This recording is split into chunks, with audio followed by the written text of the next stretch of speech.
sebenarnya kepedihan itu, atau orang bilang penderitaan, itu kan bunga-bunga hidup.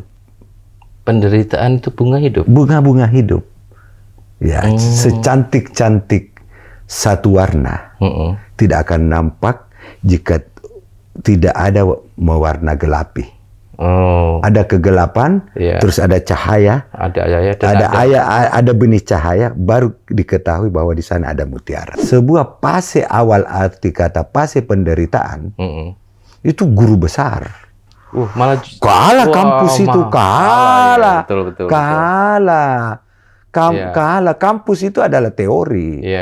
Praktek yang sesungguhnya adalah ketika kita diperhadapkan dengan sebuah penderitaan. Terkadang dari orang tua yang memberikan pembinaan kepada anaknya salah, maka pupuslah ke depan dia. Kalau dia terlalu sedih melihat anaknya menderita, dia yang menciptakan, waduh anak, kenapa kamu begini, ini kita begini, itu justru merusak mentalnya. Sukses yang paling bagus itu ketika dia mengalami penderitaan. Banyak pengusaha sekarang, banyak orang kaya sekarang, tapi kan dia estafet dari neneknya ke bapaknya. Bapaknya masih mampu menjaga kesuksesan ini.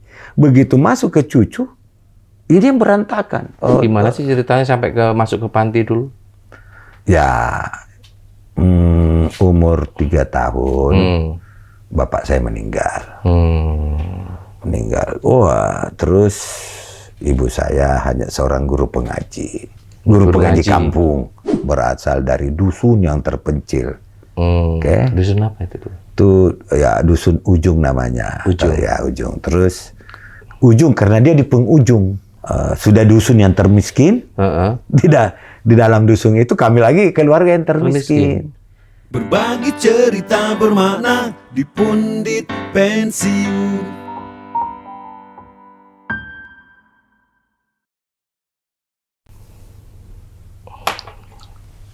Halo Sobat Pundit. Bagi masyarakat Muslim di Indonesia, Cak Pundit dan kru mengucapkan selamat menunaikan ibadah puasa 1446 Hijriah. Semoga mendapatkan pahala yang banyak di bulan suci Ramadan kali ini. Nah, Sobat Pundit, kebetulan hari ini tanggal 10 ada sahabat saya datang ke Jakarta. Beliau ini sekaligus bukan sahabat aja, tetapi sebagai kakak juga, sebagai orang tua juga kadang-kadang, dan sebagai mitra waktu saya bekerja dulu. Nah, beliau ini sepertinya ya, dilahirkan untuk menguasai Jakarta. Insya Allah. Nah, beliau namanya adalah Haji Muhammad Arifuddin Sulaiman. Gimana kabarnya, Pak Arif? Ya, alhamdulillah wa syukurillah. Ya. Di bulan puasa ini gimana? Puasa ini cukup konsen atau khusyuk dalam beribadah, baik dalam bulan puasaannya, berpuasanya, sholatnya, tarawihnya, tahajudnya, dan berbagi-baginya, ya berbagi kepada yang memerlukan. Dan rencananya kan ini transit ya dari Jakarta, dari Makassar ke Jakarta, kemudian pada tanggal 14 ya? Tanggal 14.00.15 berangkat ke Dubai. Habis itu Dubai baru ya, masuk ke Madinah. Duluan. Madinah 3 malam di Ramadan. Di Ramadan. Jadi, berapa hari itu di sana nanti? Jadi kami sudah ke 4 kalinya di akhir Ramadan melakukan umroh akhir Ramadan di Tanah Suci Mekah dan Lebaran di sana. Itu kenapa kami lakukan, di mana selama ini Setiap tahun kayaknya. sudah kalau umrohnya ya minimal 2 kali setahun. Oh, 2 kali setahun. Minimal biasa 3 kali, 4 kali. Dan tahun kemarin kan aku diajak. Ada tahun kemarin ya, ya kita kan umroh bareng di akhir Ramadan dan Lebaran juga. di sana. Dan alhamdulillah di sana, aduh luar biasa pas Ramadan itu. Iya. Dan pengalaman pertamaku loh itu di Iya, Ramadan. alhamdulillah. Alhamdulillah juga. Ya, alhamdulillah. Iya. Jadi kita selama ini kami terlalu terfokus kepada dunia. Melihat umur sudah melebihi setengah abad. Jadi niat kami bahwa apa yang diberikan oleh Allah, kami sudah terfokus untuk memperbanyak ibadah, khususnya ibadah umroh ke Baitullah di akhir Ramadan. Karena akhir Ramadan ini memang tidak bisa kami bayangkan. Saya juga tidak bisa mengukir bagaimana apakah itu satu rahmat. Karena tidak semua hamba Allah dipanggil di akhir Ramadan. Jadi umroh yang paling besar atau akbar itu umroh di akhir Ramadan. Jadi akhir Ramadan diusahakan ya malam ganjil. Malam ganjil ya. Ya sampai ke malam 29. Ya, adapun niat kami ya mudah-mudahan bisa sampai 40 kali lah. Niat kami 40 kali Lebaran di sana atau berumroh di akhir Ramadan. Jadi itu juga rasa syukur lah ya sebenarnya. Setiap 2 tahun, 1 tahun itu 2 kali kadang-kadang. Ya, umroh setiap 1 tahun ya minimal 2 kali umroh. Karena ini kan apa yang diberikan oleh Allah, ya bentuk kesyukuran kita itu adalah beribadah.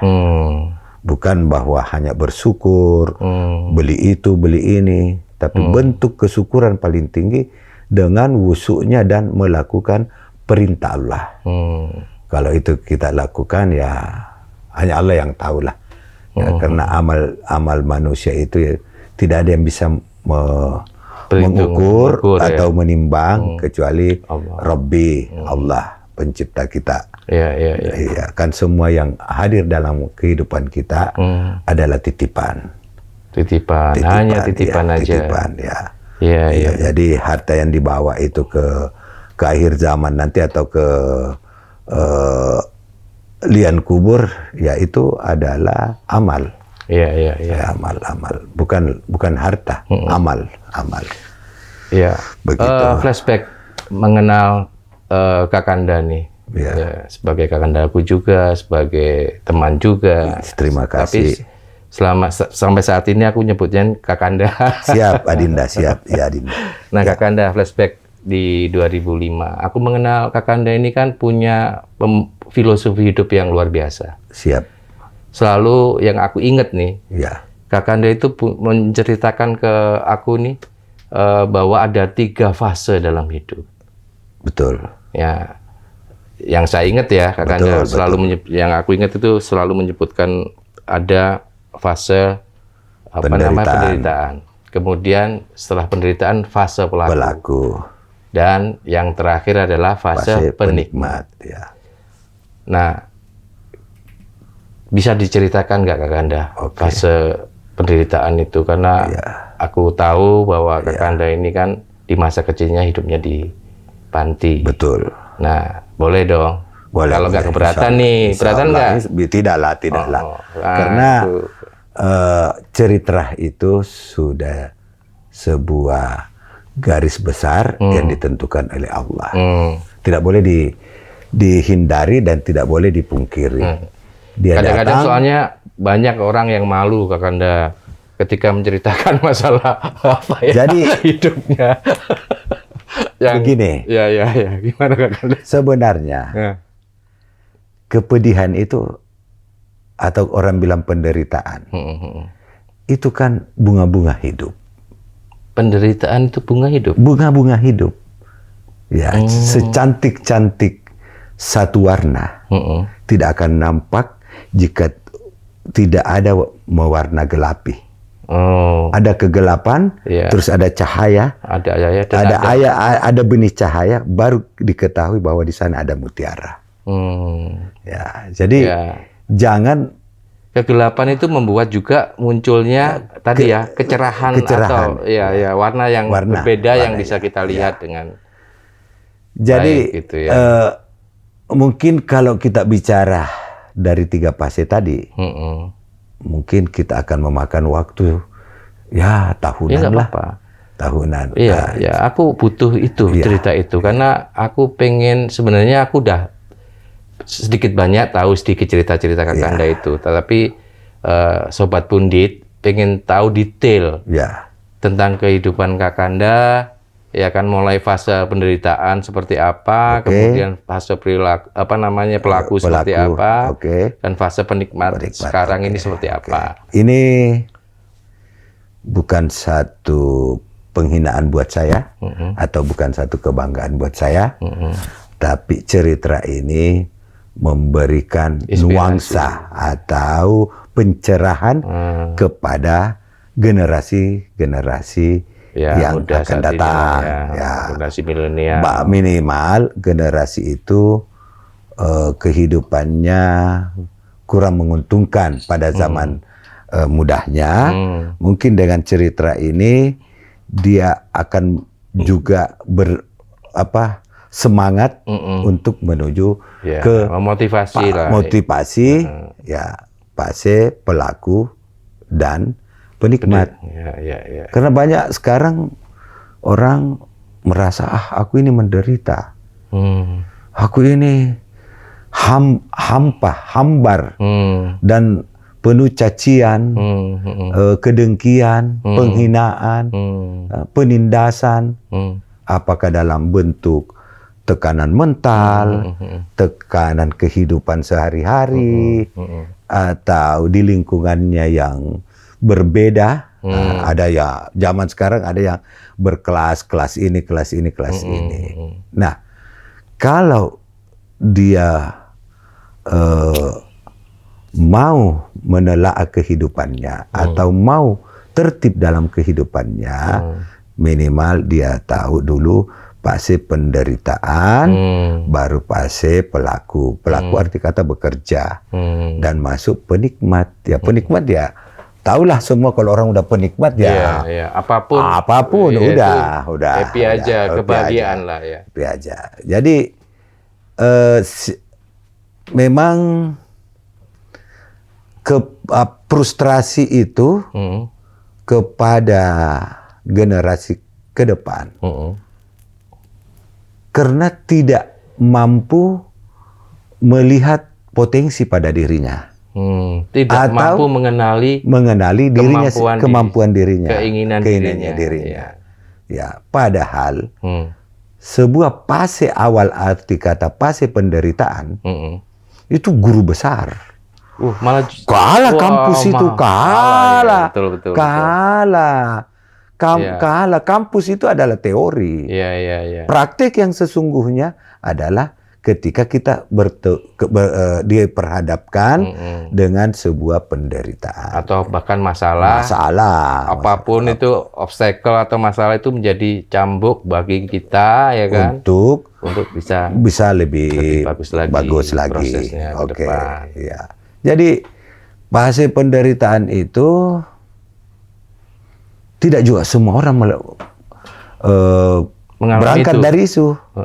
Ada orang dari fase penikmat menjadi pelaku karena dia tadinya nikmat dalam kehidupannya, dia dibuai dengan kemanjaan, dibuai dengan fasilitas karena latar belakang orang tua yang berkecukupan dan berkelebihan, sehingga dia sudah masuk langsung ke final. Tapi sebenarnya itu menurut dia final, padahal ketika dia ditinggalkan oleh orang tuanya atau sudah tidak ada orang tuanya, maka fase penikmat itu hilang. Dan dia diperhadapkan dengan fase pelaku. Kalau dia tidak mampu melakukan sesuatu, maka terjadi fase penderitaan. Yang lebih asik itu dari derita, pelaku, baru penikmat. Nah, banyak orang sukses di usia tuanya malah jadi penderitaan. dari penderitaan. Wah, itu bahaya banget ya. Banyaklah, banyak contoh dan banyak orang dia di masa mudanya ganti-ganti mobil. Setelah orang tuanya pensiun, dia sudah tidak bisa lagi, bahkan dia cari kerja ke sana kemari, terlunta-luntai. Akhirnya ya tadinya dia hidup di istana yang megah, masuk di kos-kosan, alias numpang. Ini yang tidak kami inginkan sifatnya terjadi materi itu begitu. kan nggak kekal ya, Ji ya. Tidak kekal, ya. Karena bisa berubah. Ya. Jadi ketika di masa muda dia masuk di fase penikmat, itu perlu kehati-hatian. Iya, kehati-hatian. Dan yang mudah mengalami fase penderitaan tidak perlu lagi disangsikan.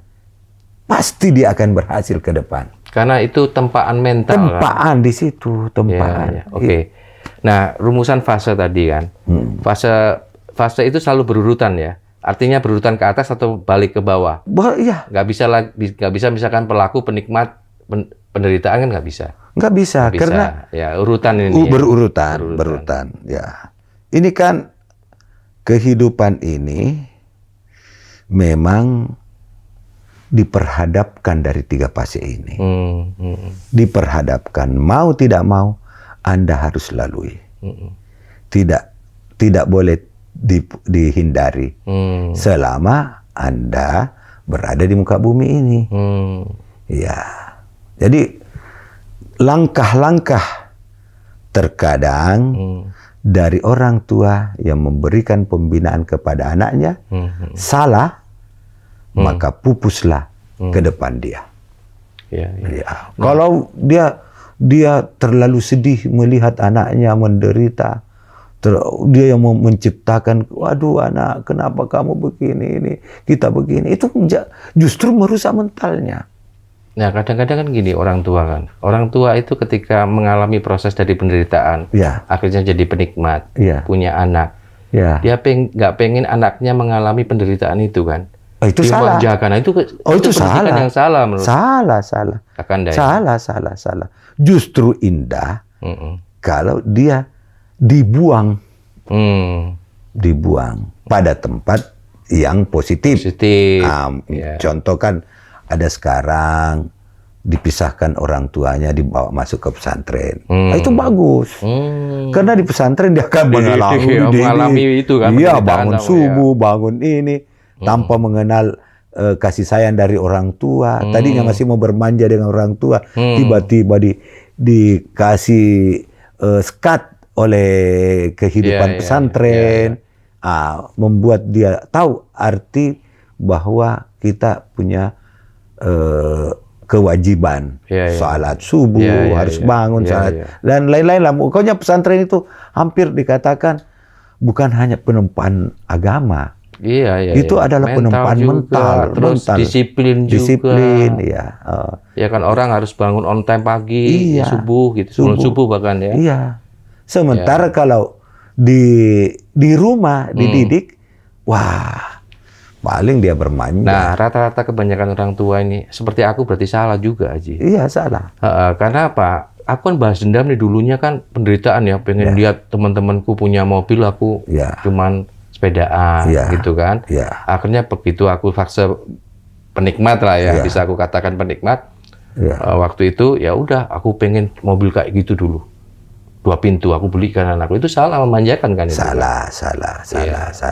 Gak mendidik yang secara baik, karena sebenarnya mental itu bisa dididik dengan cara-cara yang tadi ya. Iya. Oke. Iya. Jadi semoga konten ini kita memberikan manfaat Ya. kepada generasi muda kita. Ya, Jangan khususnya cengeng. kepada orang tua. Ya. Ya, orang tua berbiasalah melihat berbuat hal-hal yang membuat anak kita itu kuat mentalnya, ya bisa berpisah dengan rumah, keluar dari rumah dengan bagus, ya disekolahkan di luar yang positif. Karena kalau dia di dalam rumah terus terangkul oleh orang tua, jiwa anak itu kerdil. Oh itu ya. Kerdil ya. Dan ada sekarang fenomena Kakanda, bapaknya pejabat publik, anaknya flexing mobil mewah di sosial media dan sebagainya. Oh salah bro. Wah itu kan menyebabkan apa ya? Salah. Anak jadi mempertontonkan mempertontonkan, Iya. mempertontonkan. Padahal hartanya itu bukan dari keringatnya dia sendiri. Bukan. Ya, sukses yang paling bagus itu ketika dia mengalami penderitaan. Banyak pengusaha sekarang, banyak orang kaya sekarang, tapi kan dia estafet dari neneknya ke bapaknya. Bapaknya masih mampu menjaga kesuksesan ini. Begitu masuk ke cucu, ini yang berantakan. Ini berantakan. Karena kakek itu nggak bisa mendidik anak, tapi nggak bisa mendidik dengan baik cucu. Karena dia sayang ke cucunya. Sayang ke cucunya. Lalu sayang sama cucu. Ya, akhirnya hampir dia katakan apa permintaan cucu dipenuhi oleh kakek. Nah, ini generasi ketiga ini cukup berbahaya generasi ketiga. Generasi ketiga ini. Jadi harus hati-hati ya untuk estafet ini. Harus hati-hati. Karena estafet itu bisa bagus sampai ke anak turunan kita, sampai itu dengan cara tadi ya, dididik dengan cara yang baik. Iya. Ya tadi fase penderitaan perlu ditekankan ke anak-anak kita dan bahkan cucu kita. Hampir saya katakan bahwa pemimpin yang ada di Indonesia terlahir dengan penderitaan dulu ya. Terlahir dari penderitaan. Iya. Soekarno dulu dong. Soekarno pernah di penjara. Iya. Sama Belanda dibuang. Iya, pokoknya di macam-macam iya, lah. Iya. Baru masuk Soeharto. Iya. Habibie. Iya. Habibie itu menderita. Iya. Habibie. Betul. Dia masuk Gus Dur, masuk Ibu Mega. Ibu Semuanya, Mega juga ya. menderita. Betul. Tapi mungkin beda penderitaannya dengan kita-kita. Iya, Mungkin dia kalau penderitaan perut tidak, leher enggak. Ya tapi mungkin penderitaan batin, penderitaan tekanan yang membuat dia tahu arti kehidupan ya, orang tuanya ini. kan dianggapnya komunis, hampir lah ya. Jadi kembali bahwa marilah berbesar hati, ya tidak dengan melihat kekurangan, karena kekurangan itu adalah mutiara yang menghiasi kesuksesan, pemanis ya. Iya. Ketika kita merasa kekurangan, ya. baik materi maupun apa ya, skill atau apa, itu adalah sebenarnya riak-riak ya atau apa warna lah ya dalam kehidupan. Ya kehidupan. Dan warna itu bisa dikembangkan lah ya, dikembangkan dengan warna-warna lain ya. Iya, warna lain. Sesuai potensi dirinya. Iya. Nanti mungkin sesi-sesi berikut kan kita baru masuk fase penderitaan. Jangan dulu pelaku. Ya, kita mau ulas dulu. Mengulas dulu yang penderitaan kalau langsung seperti apa ya. Pelaku langsung penikmat. Wah, semua orang mau menuju langsung penikmat. Ya. Dia tidak tahu apa ukiran, apa bentuk ukiran penderitaan ini. Lukisannya bagaimana? Ya, apa ada gunungnya, ada kelapanya, ada lautnya, ada sungainya. Ini yang harus digambarkan, harus dipaparkan di konten kita. Jangan tiba-tiba melompat ke sana, akhirnya konten kita atau yang mengamati atau menonton akhirnya ini gimana sih ini tiba-tiba gini tiba-tiba. Dari mana asal usulnya? Apalagi hampir di zaman sekarang ya no modal no model. No modal, no model. Nggak ada modal. Nggak ada lagi model. Nggak ada lagi model. Nah, iya. Apa bahasa dulu ini ya? Bahasa dulu. Action today, rantas tomorrow. Rantas itu jorok. Nah, action today, ya. Action today. Ya. Rantas tomorrow. Rantas itu jorok. Oh, jorok. Maksudnya action. Terus tomorrow-nya udah kasat kusut, kusut, gitu. Itu bahasa tempo dulu. Dulu. Ya kan ini zaman saya ada namanya ya kalau pergi pacaran landing. Padahal ya landing ini kan hanya pesawat sebenarnya. Nah ini tuh zaman dulu, istilah zaman dulu. Nah kita berangkat daripada penderitaan. Ya. Coba ceritakan sedikit mengenai mengawali fase-fase penderitaan ini aja. Kalau saya ini kan dari panti itu gimana sih ceritanya sampai masuk ke panti dulu? Ya umur 3 tahun bapak saya meninggal. Terus ibu saya hanya seorang guru pengaji kampung. Oh, guru ngaji kampung lah ya. Kampung, iya. Bukan guru pengaji yang zaman sekarang yang modern ya. Tapi itu diterima di masyarakat atau di kampung itu pada zamannya. Cuma dulu ya. Zaman-zamannya. Ya. Itu tahun berapa tuh? Itu 3 tahun tuh. 64 lah. 64. Saya lahir kan 64. Orang tua saya, bapak saya meninggal. Saya berasal dari dusun yang terpencil. Okay. Dusun apa itu? Itu ya dusun Ujung namanya. Ujung. Ya Ujung. Terus Ujung karena dia di penghujung. Kabupaten apa dulu? Dia desa apa sih? Di kabupaten ke Kabupaten Pinerang. Tapi ya dusun yang paling terpencil. Ya masih jalan berlumpur lah, setengah mati lah menembus kendaraan. Ya di situ ya orang tua kami ya sudah dusun yang termiskin. Di dalam dusun itu kami lagi keluarga yang termiskin. Jadi namanya itu miskin struktural. Ya. jadi apa? Meninggalnya bapak 3 tahun, terus kami hijrah di satu perkampungan suku Mandar, ya kurang lebih 7 kilo dari kampung kelahiran kami. Ya, tetap dilanjutkan ibu kami sebagai guru pengaji. Tiba-tiba ada tante saya mendengar bahwa bapak saya meninggal. Tante saya juga ini sementara mau membuat panti asuhan. Ini tante ya, adik dari? Bukan, sepupu. Singgahlah di kampung itu dan meminta ke ibu saya agar saya ke Makassar. Ya ke Makassar lah di tahun 869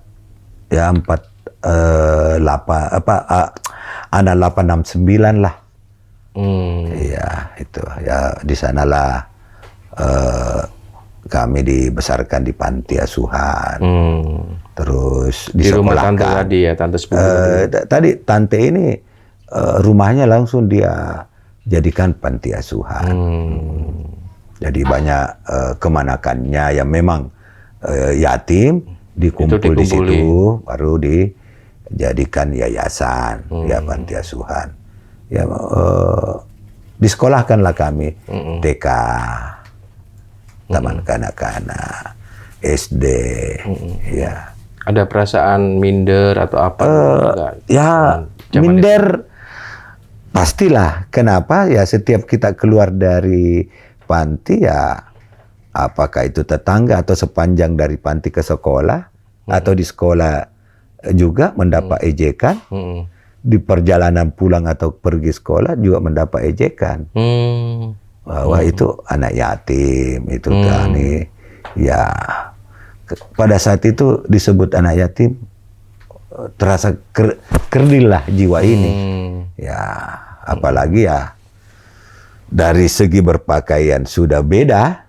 Ya, kami ya mungkin tambal-tambalan pada saat itu, tidak pakai lagi sendal, enggak ada sekolah waktu enggak sekolah, ada, sepatu gitu. Enggak ada, sendal jepit pun enggak ada.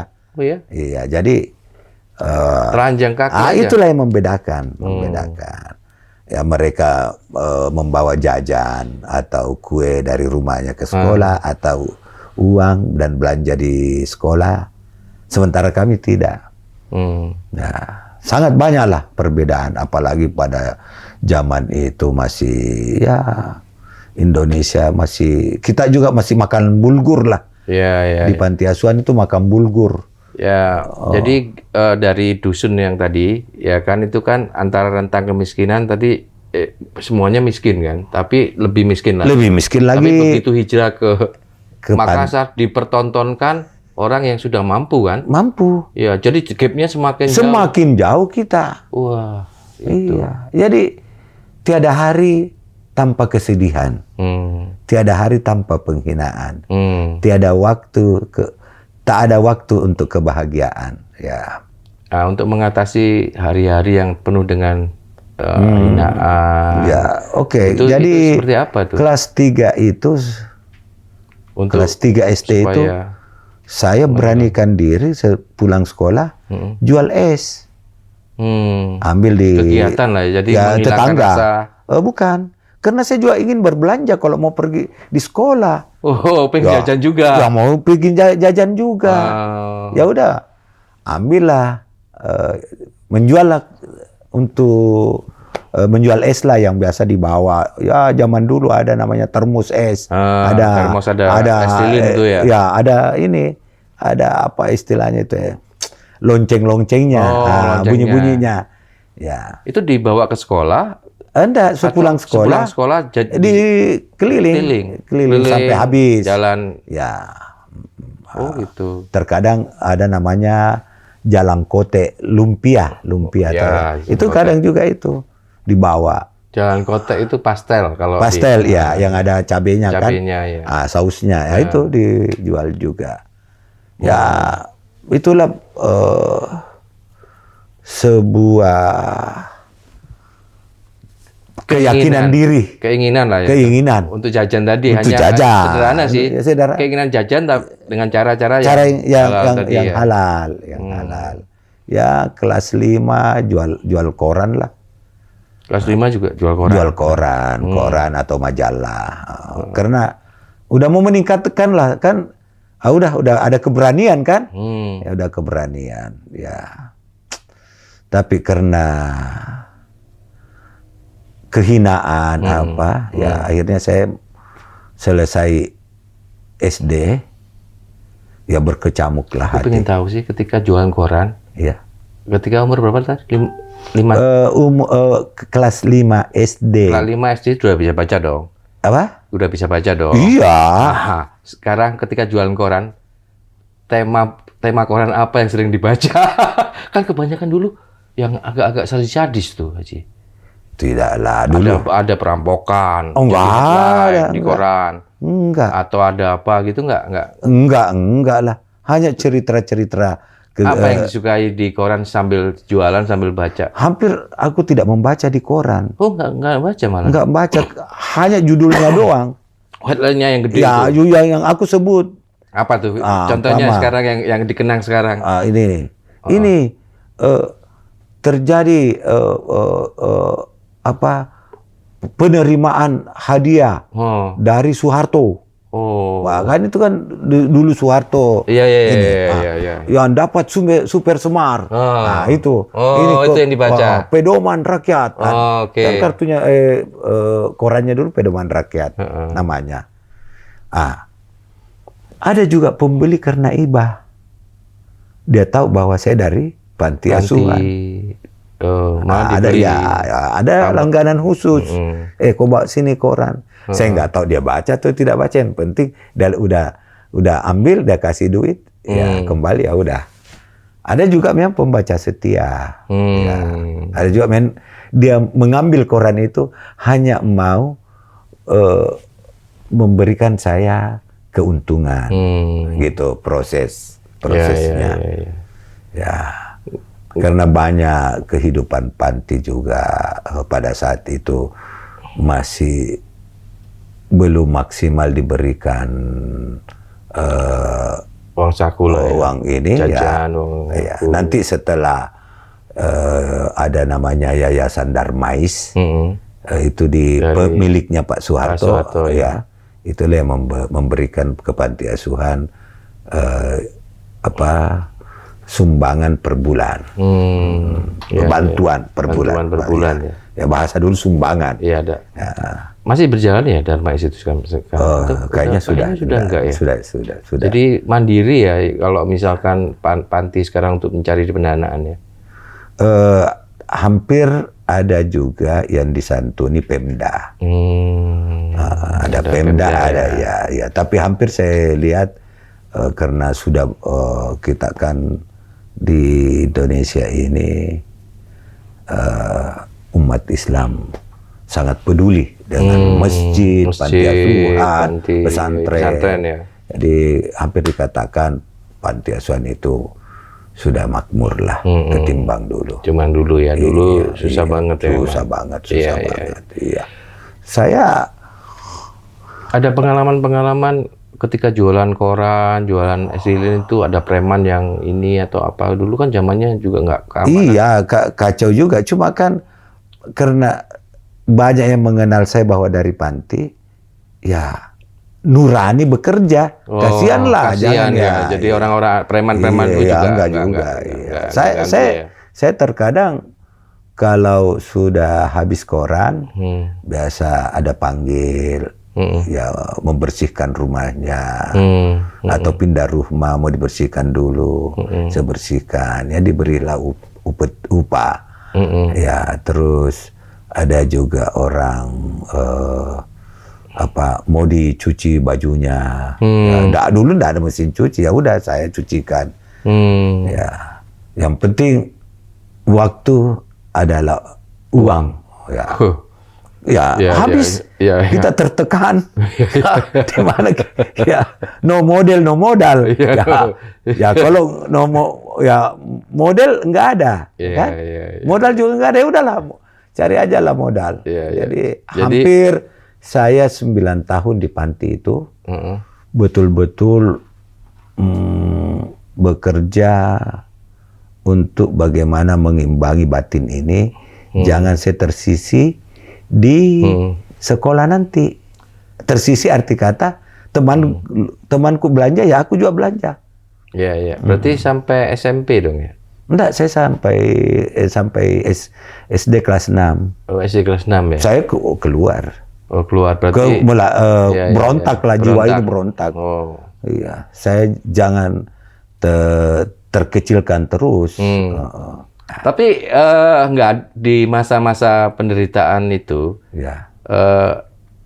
merasa menderita juga nggak atau penderitaan itu nggak dirasakan gitu, kayak dirasakan juga. Dirasakan lah. Nggak ada rasa. Tapi nggak sampai terpuruk penderitaan gini aja. Tapi gitu kan. Mungkin Adinda kan di masa kecil tetangga beli sepeda-sepedaan iya juga. Iya. Wah, ada dulu namanya sepeda mini. Wah, depan panti asuhan kiri kanan, umur umur sebaya kami naik sepeda, kami kita enggak ya. Iya, betul. Mereka punya mobil-mobilan baterai, kita enggak kan. Ya Pak, terpaksa. Kita dari jeruk. Dari jeruk dulu ya. Dari jeruk. Iya benar. Gitu. Tapi karena di kota dari sendal Jepang. Sandal jepit itu. Sandal jepit dipotong jadi bannya. Dibulut dari ban kan. Ya ban anunya. Banyak lah. Tapi ya hampir ya saya juga bersyukur kehadirat Allah. Ada orang bilang otodidak, apa istilahnya dulu kan, ada istilah dulu lah, Iya, tapi iya. istilah sekarang otodidak. Iya, iya. Hampir saya bisa mengerjakan hal-hal yang tidak bisa dikerjakan orang Di usianya. usia itu. Ya di usia itu anak-anak masih main atau Main, apa, tapi saya udah bekerja, Kak. bekerja. Iya. Dapetin duit kan. Dapatin duit. Muncul kreativitas kan, cara-cara mendapatkan duit seperti apa. Iya, kan itu saya biasa bikin lajang-lajang itu apa, yang diterbangkan yang pakai benang itu. Iya, iya. Saya layangan. Saya bikin model-model yang lain sampai orang Oh, beli ke saya. nah itu kan muncul itu kan, muncul kreativitas itu ya. Bikin gambar-gambar aneh di situ sehingga orang lebih Tertarik senang untuk beli. beli. Ya. Jadi banyak hal-hal kegiatan, apalagi di masa libur, anak seusia saya bermain, saya berkreasi. Nah, itulah bedanya ya. Dengan tekanan hidup, tekanan itu hidup. muncul kreativitas. Iya. Jangan diratapi malah. Ya, jangan. Kalau jangan. diratapi ya nggak muncul kreativitas. Ya, Berserah saya diri aja. hampir merasakan kesedihan itu hanya sampai kelas 6.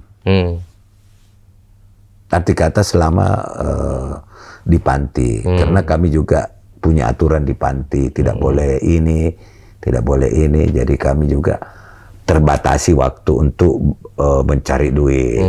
Apalagi kalau sudah malam harus masuk. Di panti itu ada senioritas atau ini nggak merasa? Ada. Nah, itu gimana? Ada Ada pengalaman kalau nggak ya? kalau kita ini dijeber kita kalau Waduh. ya iya. Ya biasa lah. itu ya. Biasa lah ya. Atau bahkan dijailin nggak dikasih apa makanan yang disisain yang Enggak ada juga, nggak? enggak Nggak juga karena ini kalau soal makanan ya merata lah. Merata Kalau ya. makan ikan kering ya ikan kering semua lah. Tidak makan ikan ya tidak lagi lah semua. Sama anu lah. Hampir tidak ada perbedaan makan. Ya, tidak ada.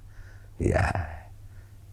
Begitu. Ada nggak ketika di panti ada pengalaman yang mengesalkan atau bahkan menjahili atau apa gitu? Ada nggak? Ya terkadang ada. Terkadang ada karena baju besok kami mau ke sekolah dengan baju satu dan celana satu. Tiba-tiba ada yang siram air. Wah, nggak perlu lagi sekolah kita karena basah. Iya. Yang pernah cerita matiin lampu itu gimana? Oh, kalau itu masa SD ya karena saya pergi membantu orang ikat-ikat tali. Ada dulu namanya pembuat tali tradisional sampai kemalaman. Waduh, ini panti udah tertutup.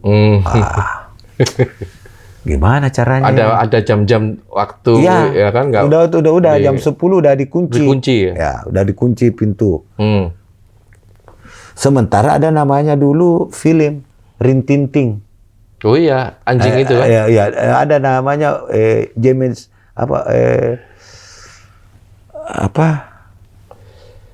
Tintin, terus Rintinting apa ya? James Bond apa bukan James Bukan Bond? James Bond.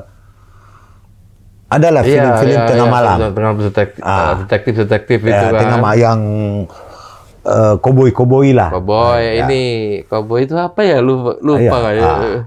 Itu Bonanza. Bonanza. Benar, Bonanza. Aduh, ya lupa. Atau Star Trek. Ya, Star Trek yang itu kan kupingnya. Ya, yang di udara lah, di pesawatnya. Antariksa. Ya, antariksa. Nah, cara saya masuk, ini film terakhir. Jangan sampai saya selesai film terakhir baru saya mau pulang. Sebelum selesai, saya harus sudah pulang. Jadi cara Karena saya masih banyak yang lihat menonton film itu ya. Ini ya ustaznya kah yang menonton atau pengurusnya. Nah, cara untuk masuk dalam rumah ya terpaksa NCB. Ya, MCB yang NCB di meteran lampu saya turunin. Gelap semua. Ya udah keluarlah. Seru-serunya lagi. Seru-serunya. Film itu. Film. Akhirnya udah keluar. Begitu dia keluar ini mau menyalain lampu. Saya udah masuk karena gelap. Begitu dia buka dia nggak lihat saya masuk. Iya, masuk. Ya gitu. Dan langsung udah naik di lantai 2. Udah. Pernah ketahuan nggak ketika malam enggak. Hampir tidak pernah ketahuan. Nah, itu salah satu kreasi jahat namanya. Kenakalan. Kenakalan. Karena itu dari penderitaan, kalau nggak nakal, itu udah. Mentalnya jatuh. Jatuh, ya kan? Jatuh. Dengan kenakalan sebenarnya itu keceriaan kita lah. Keceriaan kita yang terekspos dengan kenakalan anak. Ya lumrah lah kenakalan kayak gitu kan. Betul. Nggak negatif. Itulah terlalu banyak untuk disajikan cerita di panti asuhan. Ya, dan hampir mungkin semua anak baik yang dulu maupun sekarang yang di panti pasti punya cerita-cerita kesedihan, kegembiraan, kebersamaan, ya, kelucuan, ya. Dan mengenal karakter masing-masing. Mau yang mengenal. Karena udah 9 tahun di panti kan. Kita kan pada saat itu belum ada mesin air, masih pakai timba. Oh. Iya. Jadi harus siapa yang bagian ngisi bak? Terkadang yang ada pelanggaran ya dia dapat. Yang dapat itu ngisi. Iya. Ya terkadang juga gimana ini? Saya suka dibully. Mending saya sembunyi timba. Sudah saya mandi subuh-subuh, saya sembunyi timbahnya. Supaya semua terlambat pergi sekolah. Karena saya disirami bajuku kalau pagi bajuku pasti basah. Nggak pergi lagi sekolah. Lebih saya subuh-subuh mandi, pakaian apa semua, timba saya jatuhin dengan talinya ke bawah. Lama lagi sampai naik itu timba. Susah kan itu kan orang susah kalinya. Zaman itu. Zaman itu kan dalam-dalam kan ini. Iya. Ya kesedihan, kegundaan, ya. Tapi setelah tua baru tahu bahwa andai aku tidak di panti, ya mungkin saya tidak akan mengenal diri saya sendiri. Iya. Nah itulah sebenarnya pengalaman dari di panti itu sebenarnya makna hidup itu bisa lebih ini. Karena kita pada zaman itu kan itu baru juga mengecup kemerdekaan ya. Iya, baru belasan tahun. Iya, masih kehidupan masih ini. Ya, usia negara masih relatif muda banget. Masih muda. Iya. Nah, pengalaman yang tadi yang disebutin bahwa kalau di panti itu ditempa sebenarnya ditempa harus tertib sholat disiplin kan, harus dalam sehari punya hafalan. Oh gitu hafalan ya? Iya, hafalan minimal surat-surat pendek, Al-Ikhlas, Al-Falaq, Al-Nas. Itu nanti kita bahas tuh.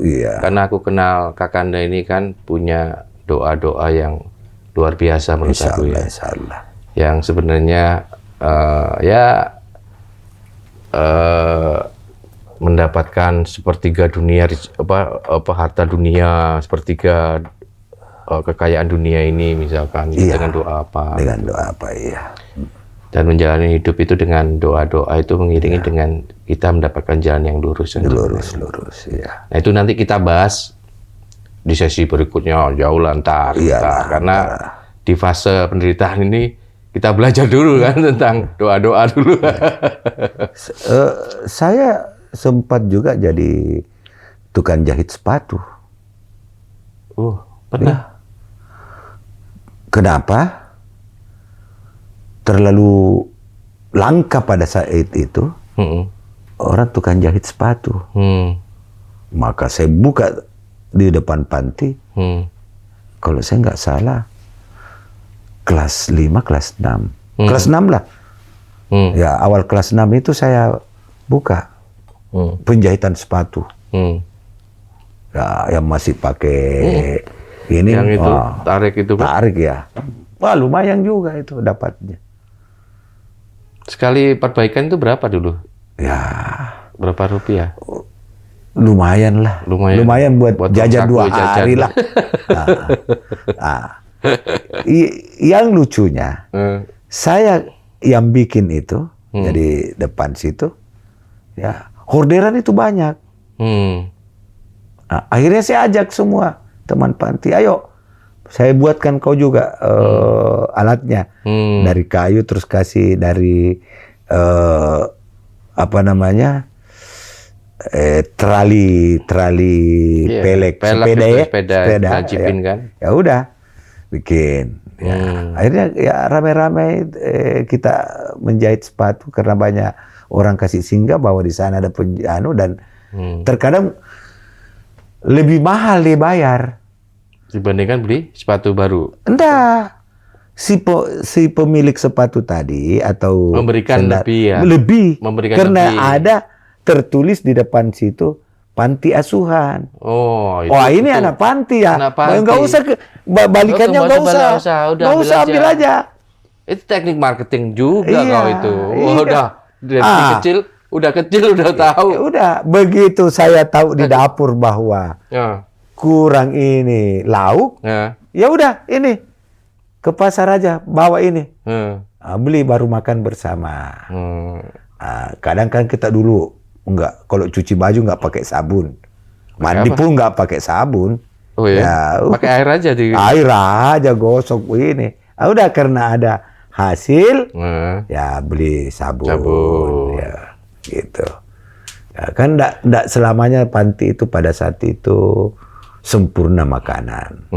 Terkadang ya kekurangan inilah, kekurangan inilah. Ya, dengan adanya jahit sepatu, menciptakan ekonomi yang bisa menutupi dapur panti.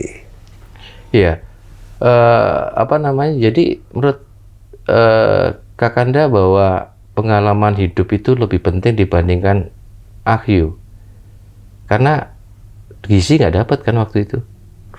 Ya kan penderitaan. Iya. Tapi gizi dari Allah lah. Gizi dari Allah itu kan. Iya, gizi dari Allah. Iya. Karena kan ini sebenarnya kami terbentuk yang masuk atau makanan yang masuk ke dalam tubuh kami itu kan dari keibahan. Iya. Bukan dari korupsi.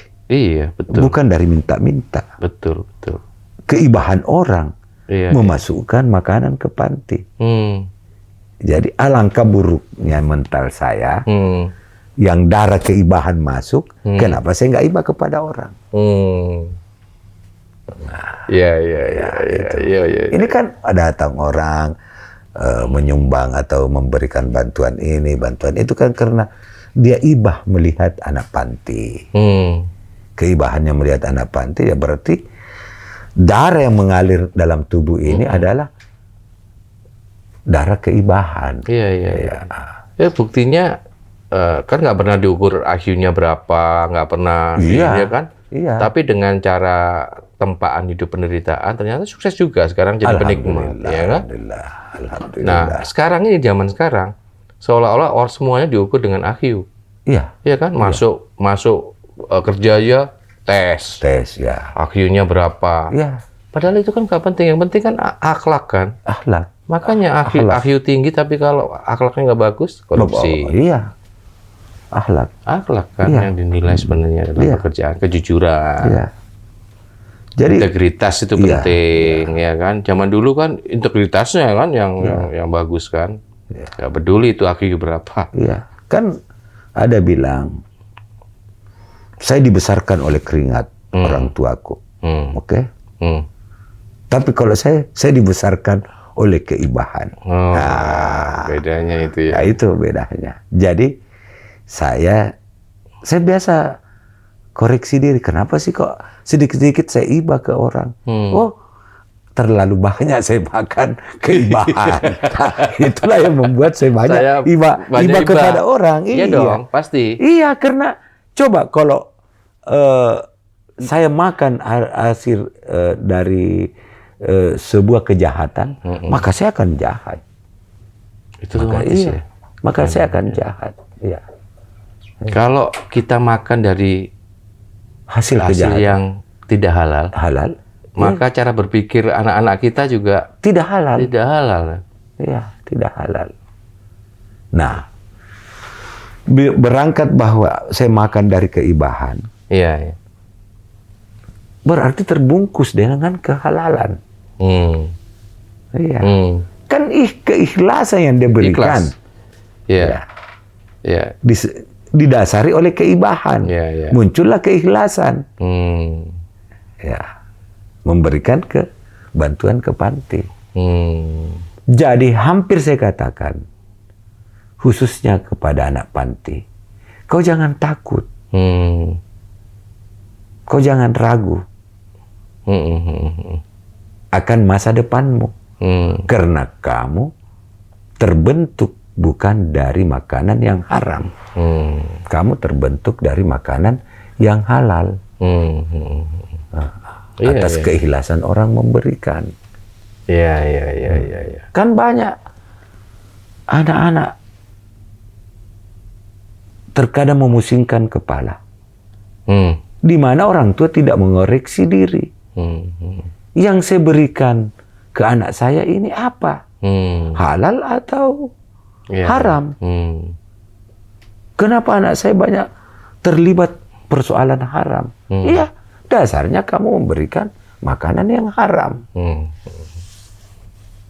Tapi kalau kau memberikan dia yang halal, kamu apakan pun anakmu, tetap dia berbuat halal.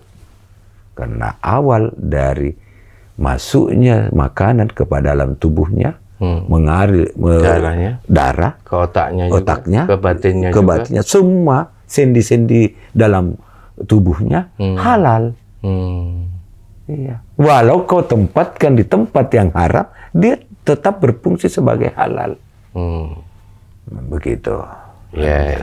Nah ini pembelajaran juga kan buat orang tua dan sebagainya.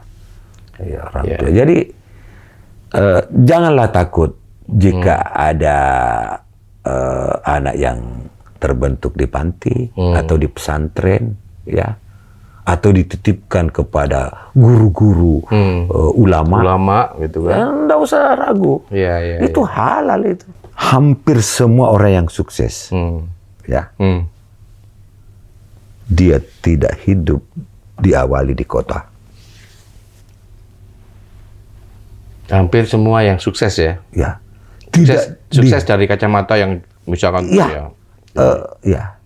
Kenapa? Dia dihidupkan dari kecil di dusun atau di sawah yang melihat bentangan hamparan sawah yang luas, alam yang jadi pemikirannya itu selalu luas. Mempunyai visi yang luas. Iya. Hampir. Nah, terus ucapannya juga lantang. Iya. Karena teriak-teriak dan manggil temennya. Iya. Iya. Hampir semua. Jarang yang tidak, ya hampir ini semua tokoh-tokoh khususnya di Indonesia. Dia dari desa. Iya. Yang lapang melihat laut, apakah dia anak pinggiran laut atau anak pinggiran gunung. Tapi kan dia melihat alam yang luas begitu. Kalau di kota kan sempit, apalagi kalau hidup di perumahan, anak tidak dibiasakan keluar, diperlihatkan alam, itu cara berpikirnya Jadi tidak sempit. luas, sempit ya, begitu. Iya, iya. Bercerita tentang panti, di sanalah pendidikan agama, pendidikan umum, ya hampir semua didapatkan. Iya, iya. Kebersihan, Kebersihan ya, juga ya semua, pasti kan. hampir semua lah. Disuruh wudu kalau ini Semua kan. ya, cara-cara mandi ini, junub ya kan. ya semua semua diartikan kebersamaan. Ya, jadi kebersamaan dan ya kalau di panti itu ya ada paling hari ini berkelahi ya namanya pada zaman-zaman kecil malam sama-sama lagi tidur ya. Kalau puasa Ramadan kayak gini enteng lah buat anak-anak panti ya. Wah, Karena Wah, hampir setiap banyak. tahun puasa. banyak yang memberikan, banyak yang memberikan bersedekah semua banyak, hampir lah. Sarak lah dengan makanan. Justru Sarak dengan makanan. Iya. Ya, maksudnya kalau puasa kan sebulan ya kecil lah buat anak panti karena tiap tahun puasa. Iya. Tiap hari puasa.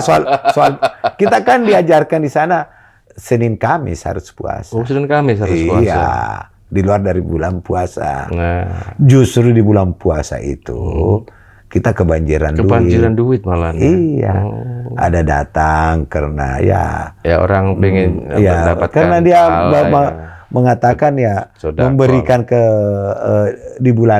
di luar bulan Ramadan jauh lebih tinggi pahalanya di bulan Ramadan. Jadi wah, berlomba-lomba orang masih. Berlomba-lomba lah. Ya. Baju baru dong. Baju baru, iyalah. Ya, alhamdulillah dulu itu waktu di panti ya saya termasuk juga anak yang ganteng-ganteng dikit lah. Jadi banyak itu ibu-ibu kok datang nyari saya, ya mana pangerannya panti, ya gitu aja. Ya, aku muncul lagi lah gitu. Tapi kalau lihat wajahmu Haji, banyak guratan-guratan kan. Pemikir, mulai dari kecil kayaknya kau itu. Iya. Memikirkan sesuatu karena guratan ini memang hidup. Ini hidup ya. Karena desakan batin atau desakan keterburukan membuat selalu berpikir bagaimana juga saya bisa berbuat yang terbaik. Ya, minimal ya saya bisa berbagi kepada sesama panti di situ. Ya, kalau saya dapatkan sesuatu ya membagi juga. Ya, ada ya, gitu. Ya, hampir lah. Ya. Usia ketika di panti kan SD ya. SD. Begitu ada semangat lanjutin sampai SMP itu biayanya gimana? Sendiri atau masih ada? Saya tamat SD aja. Saya keluar dari panti. Keluar panti. Nah, kan masuk sekolah SMP. SD istilahnya sekolah teknik. Sekolah teknik ya. Sekolah teknik itu kan ada biaya atau gratis waktu itu? Oh, nggak ada biaya lah. Nah, terus biaya dari mana? Kalau nggak ada ini Pak, ini masuk di Pak. Ini nanti karena saya sudah percaya diri bahwa saya bisa dapat duit. Karena pengalaman kemarin. Ya, saya cari sekolah yang terjauh dari panti. Malah terjauh. Ya, agar saya dibiarkan ibu panti Kos atau bukan apa? kos, pindah di dekat daerah situ. Oh, wah ini trik juga ini. Di daerah sentral, pasar ya. Pasti saya kebetulan ya salah satu pengurus panti punya rumah di daerah situ. Pasti saya dititip di situ nanti. Oh gitu ceritanya. Dan ketika dekat pasar pasti hidup dong ekonomi. Ya, enggak, yang punya pasar itu. Oh, yang punya pasar? Yang punya pasar. Oh, apa kayak mall gitu atau gimana sih dulu? Mall zaman dulu lah. Mall zaman dulu? Iya. Oh gitu. Berhadapan dengan pasar umum. Hmm. Nah gitu. Pasti saya pasti tinggal di situ. Di mana lagi saya mau ditempatkan? Kok bukan di situ? Karena memang pemikiran saya harus saya pindah agar saya bisa di situ. Iya. Dan ketika saya di situ, saya terlepas daripada ejekan atau sentilan-sentilan atau caci makian orang-orang yang di sekitar panti. Iya.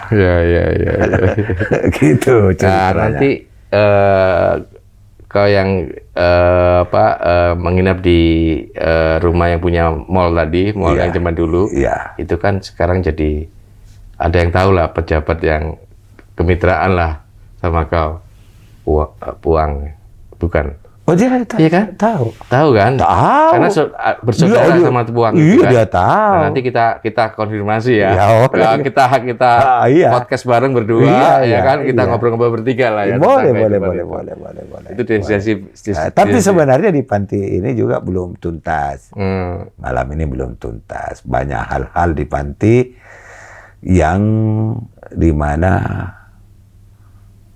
ada saya lakukan sehingga ada perubahan di panti. Iya. Begitu. Karena itu kan sentra ekonomi kan. Iya. Berarti kan kau bisa jualan juga. Oh, jualan lah. Pinter juga. Iya. Jangan salah. Karena konon kabarnya memang saya berdarah dagang. Bapak saya dagang beras. Oh, dulu ya. Beras keliling pakai sepedaan. Iya, bukan beras yang pakai truk, enggak, pakai sepedaan. Ya 10-20 liter dibawa keliling ya, orang beli setengah liter ya, pada zaman itu 1 liter.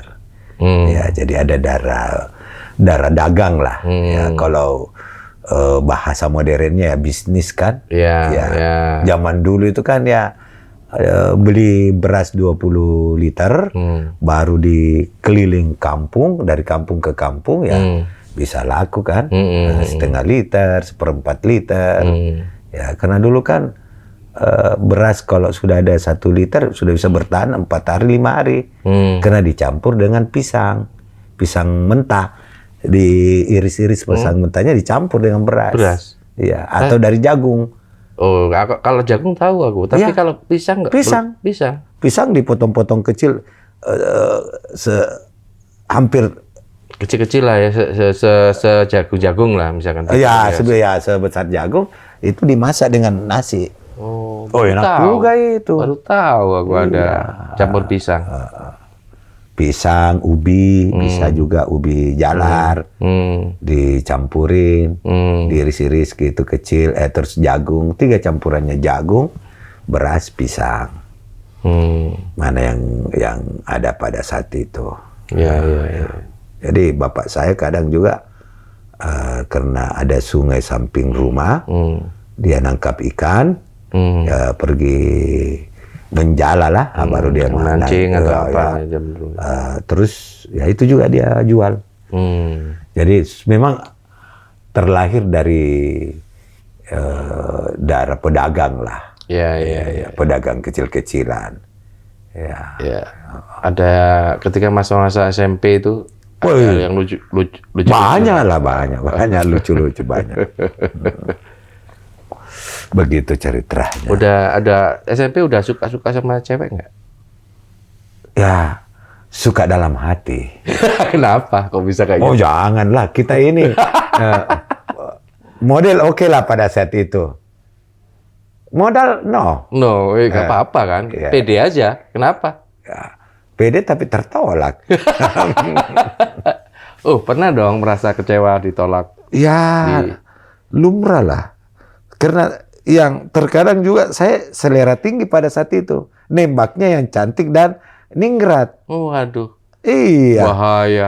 Iya, habis kita udah terburuk, cari lagi terburuk, makin terburuk lagi kita. ya harus dong ningrat ya.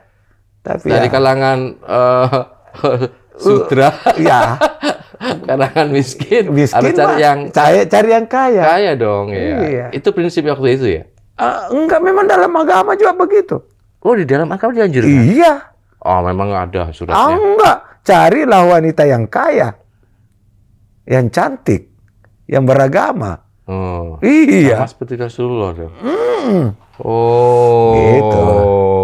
Gitu Ya, ya. apalagi pada zaman itu ya, gue kan juga ya mau dikatakan ya sedikit-sedikit masa remaja saya itu dibilangin saya, andai kan kau seusia dengan Roy Marten dengan Matias Mocus, maka aku perpaduannya. Weh, antara keduanya. Dipadukan Matias Dipadukan. Mocus dengan Roy Marten pada zaman itu. Heeh. Itulah saya. Apa itu kira-kira perpaduannya? Baik dari pergerakan maupun gaya saya maupun ketampangan saya pada saat itu. Hanya mereka usianya tua 10 tahun dibanding saya. Iya. Itu gitu. Jadi nama saya itu banyak. Oh, itu waktu itu di fase apa penderitaan ini nama kerennya apa? Rio. Rio. Kenapa Rio itu bahasa Bugis. Bahasa apa sih Bugis ya? Rio, gembira. Oh, gembira. Saya selalu bergembira. Ya. Saya menampakkan selalu keceriaan. Walau hati ini tercabik-cabik.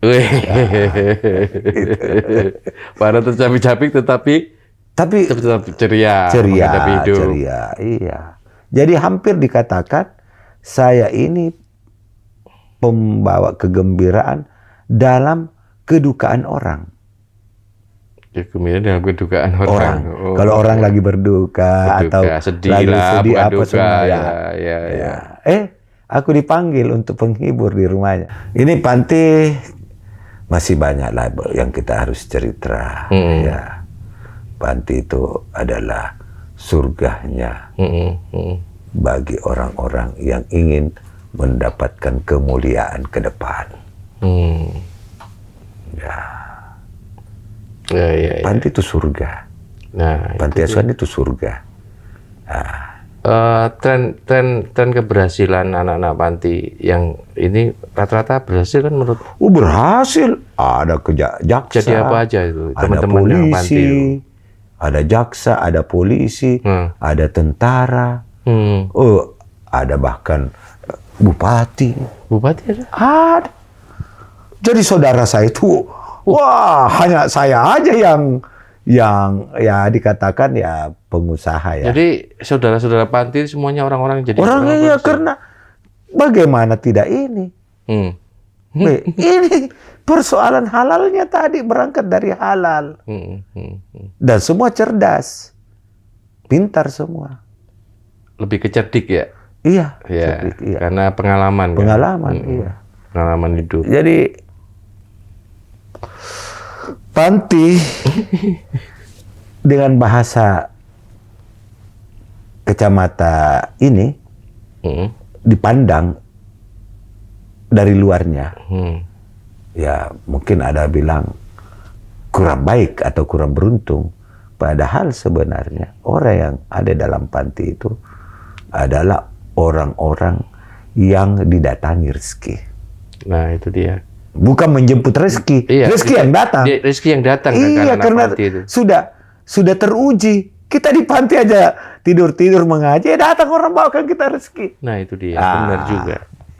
Jadi kalau di luar panti itu orang-orang yang penjemput rezeki, kita ini rezeki yang datangi kita. Nah, padahal kebanyakan orang masyarakat umum melihat anak-anak panti itu, aduh kasihan ya. Kasihan. Anak-anak yang masa depannya suram. Tidak ada. Padahal konsepmu tadi benar. Iya.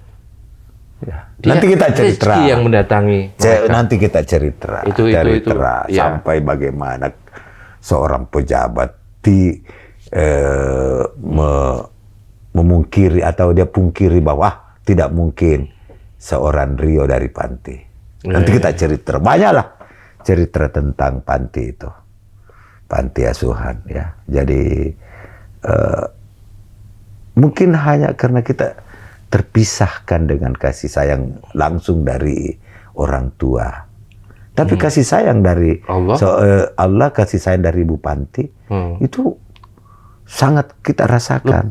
Berlebih lah ya dibandingkan orang Dan yang di banyak luar yang panti. sayang kita. Iya. Karena semua yang datang memberikan ini bantuan, ikut memberikan kita juga kegembiraan, Iya memberikan juga ya. kemanjaan. Statementmu tadi itu jadi aku bisa menggarisbawahi sekarang bahwa yang dulunya aku ngelihatnya anak panti ini, aduh kasihan gitu ya. Ya. Anak-anak panti ini masa depannya gimana nanti gitu ya. Ternyata anak panti ini tidak menjemput atau mencari rezeki, malahan rezeki yang mencari dia. Rezeki mencari dia. Oh, itu luar biasa loh. Iya. Artinya justru masa depannya mereka ini akan mendapatkan rezeki yang banyak, halal dibandingkan anak-anak yang di luar panti yang masih ada lengkap Itulah orang saya tuanya sama katakan dewasa. tadi bahwa darah yang mengalir ini yang membesarkan saya Iya. adalah darah bersumber dari makanan yang halal atas dasar keibahan. Kalau orang ibah penuh kasih sayang, ya udah ikhlas memberi. Ikhlas memberi kan ya. Iya. Iya. Kalau orang jangankan ya. Jangankan ada seorang gadis ibah kepada seorang pemuda. Tidak perlu kau sanksikan lagi. Gadis itu pasti mencintaimu. Kalau awal pertama itu dia ibah. Ibah bukan awal pertama itu Cinta bukan. cinta naksir. Bukan. Kalau dia ibah. Idola lah ya, idolanya dia Iya, misalnya. ibah, Itu. kasihan ini. Kalau kasihan itu lebih. Iyalah. Keibahan lah. Keibahan. Iya. Yang Iya, banyak. iya. Tapi jarang lah gadis suka sama cowok karena dasar awalnya keibahan. Apa zaman dulu aja itu? Sekarang masih ada nggak? Masih ada lah. Si banyak lah. Iya. Hanya karena persoalan gengsi atau cacian dari teman gadisnya. Ngapain sih kau ibah dengan itu? Padahal dia ikhlas ibah. Ibah ya terlahir. Itu calon istri yang baik. Oh, baiklah itu. Baik. Baiklah itu. Nah, ini fase penderitaan ini sampai umur berapa menurutmu? Penderitaan itu sampai selesai S1. Selesai sarjana. Nah, ini luar biasa sebenarnya. Kan S1 juga ada biaya-biaya yang Udahlah. besar ya. Kalau saya ceritakan semua, jangan dulu lah kita Fase sampai ini aja, sampai dulu di sampai di kelas panti. ya nanti kita masuk di SMP. Oke. Baru masuk nanti di SMA. Oke. Ya, Baru ya. masuk di universitas. Hmm. Ya, udahlah. Ya. Oke. Pengalaman-pengalaman hidup di panti ini bisa ada punya statement atau punya kata-kata bijak kepada pemirsa Pundit yang disampaikan, kira-kira apa sih yang bisa dimaknai lah, kalimat bijak yang bisa dimaknai ketika kita mengalami Persoalan hidup di panti. Ya. Panti arti kata tempat. Asuhan berarti kami diasuh. Asuh berarti dibina. Dibina. Oke. Panti tempat. Tempatnya untuk dibina. Dibina. Bukan dibinasakan. Oke. Nah, bahkan ada orang yang sempurna. Kedua orang tuanya. Dia upayakan memasukkan anaknya ke panti asuhan. Pada zaman itu masih kurang namanya pesantren. hanya ada di Jawa, dibilang pesantren Guntur. Oh, oke, pesantren. Oh, Ya. mau terhitung jari lah pesantren. Yang banyak panti. Ya. Dan melihat untuk merubah karakter anaknya dengan memasukkan di panti, disebut titipan. Titipan ya. Ya, sekolah boarding lah sekarang ya. Ya, pokoknya dititip lah. Zaman sekarang kan sekolah boarding school. Oh ya, itu Dititipkan ke sekolah yang dia harus nginep di sana, Iya. nggak ada di luar rumahnya Iya. kan. Nah, salah satu kenapa dia titip, Iya, iya. agar anaknya bisa merasakan namanya kehidupan, Iya, kemandirian. kemandirian. Nah, itulah yang banyak dititip. Hampir 50% lah pada saat zaman saya. Jadi panti asuhan itu artinya definisinya adalah tempat Panti tempat asuhan untuk diasuh. diasuh. Jadi Baik dari segi pendidikan non formal maupun ya, formal. Jadi Baik sebaiknya pendidikan umum maupun pendidikan agama. sebaiknya di usia dini anak-anak kita itu dititipkan lah ke sekolah atau apapun supaya wadah apapun walaupun bukan dia Panti. masih orang tuanya lengkap ya. Lengkap ya. Diasuh dengan cara dititipkan tadi diasuh. Iya. Zaman Rasul ada. Zaman Rasul Ada. disusuin mulai dari Bukan. Ada seseorang ini, saya nggak tahu namanya, tapi tahu ceritanya bahwa untuk menjadikan ulama anak saya ini, saya titipkan kepada Rasul. dititipkan. Iya.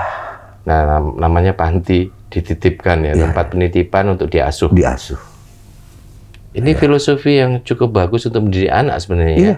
Walaupun masih bukan benar-benar anak yatim, Iya. tapi tetap ditaruh di dalam panti asuhan yang namanya tempat penitipan untuk diasuh. Diasuh. Bukan Diasuh bahwa Iya.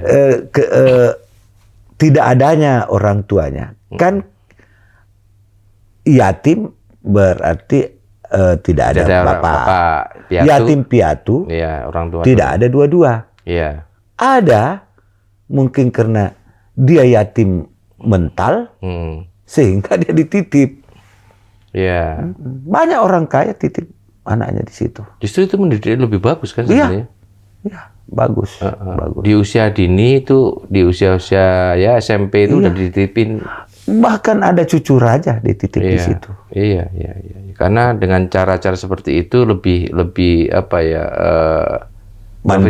profesional mendidik anak lah. Dibandingkan kita kadang-kadang subjektif. Subjektif. Iya kan? Wah, di mana dimanja. zaman itu bukan bahwa sibuknya orang tua, bukan. Iya. Orang tuanya juga kurang dalam keagamaan. Dia mungkin berpikir, Ya, saya mendidik anakku dengan agama, saya juga kekurangan. Di mana pada saat itu juga masih pendidikan agama atau sekolah-sekolah agama masih kurang. Nah, jangan sampai anaknya juga kurang agama, maka dia titipkan di situ. Jadi panti asuhan, tempat diasuh.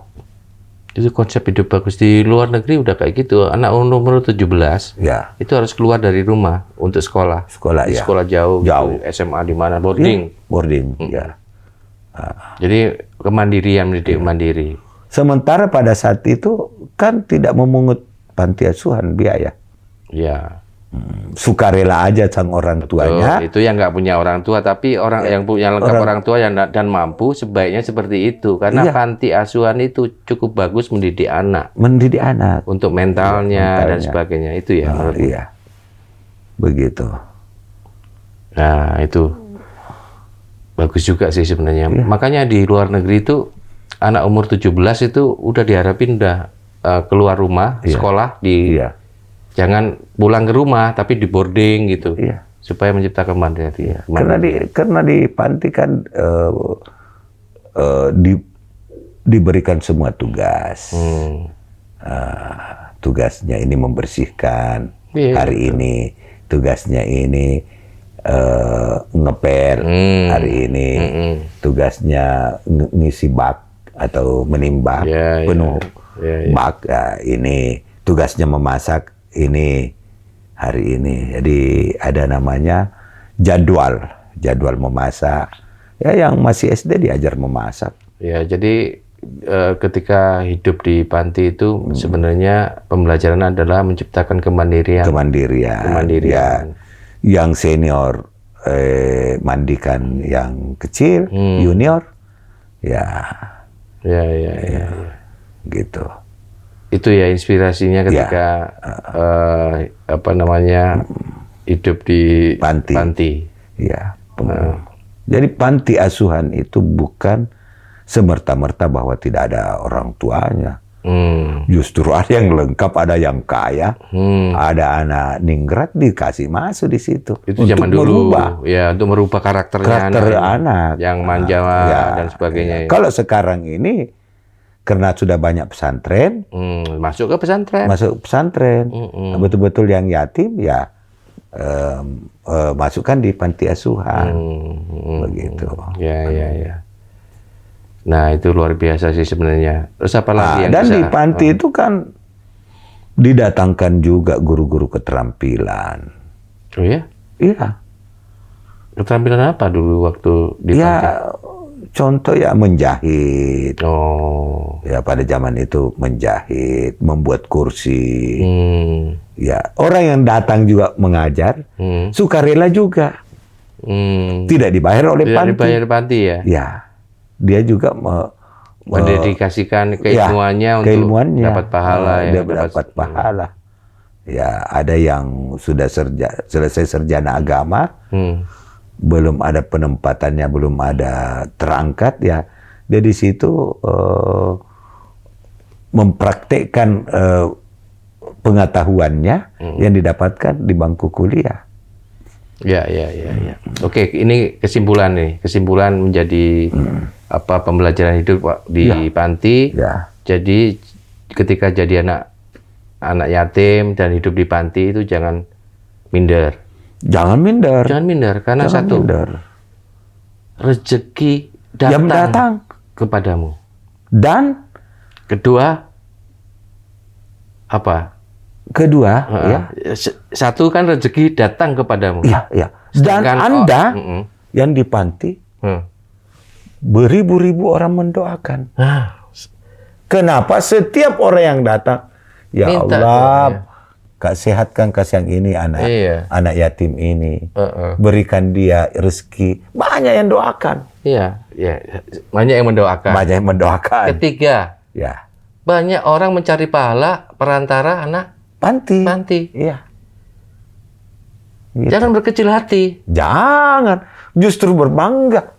Iya dong. Berbangga. Coba. Karena yang di panti itu, ya, yang betul-betul hadir di panti, itu sudah tanda.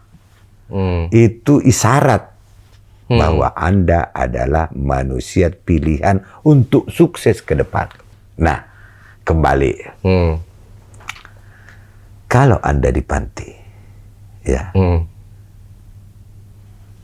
tidak ada keraguan orang menerimamu di satu tempat. Iya. Contoh, saya mau melamar di toko situ, jadi karyawannya. Karena dia tahu latar belakang Anda dari panti, sang pemilik toko itu dengan ikhlas dan dengan suka rela Anda diterima. Karena dia jamin bahwa anak ini sudah perlakuannya akan baik, tidak akan mencuri, tidak akan berbuat curang. Dan rezeki akan datang ke toko itu. Karena rezeki mencari anak-anak yang yatim dan piatu. Iya. Atau yatim piatu. Iya. Dan konon kabarnya aja. Ya. Setiap rumah yang saya datangi bermalam, pasti kehidupannya itu bagus. Ya, iya. Karena di konsepnya kan, Ya. rezeki akan menjemputmu. Menjemputmu. Ya. Begitu. Nah, ini adalah konklusi kita hari ini. Iya. Ngomongin tentang fase penderitaan di subfasenya. Sebenarnya fase bukan panti. penderitaan juga, adalah penimbaan ilmu.